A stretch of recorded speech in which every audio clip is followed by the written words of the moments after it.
কৈছা যেতিয়া মই মান্তি হৈছো, কিন্তু দুৰ্যোধন আমি সেনাপতিত্বৰ দায়িত্ব গ্ৰহণ কৰিলে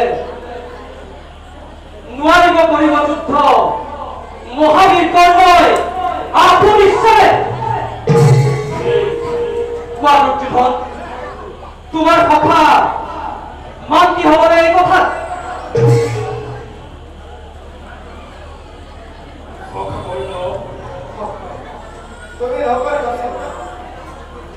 কুৰুক্ষেত্ৰ মহাসমৰত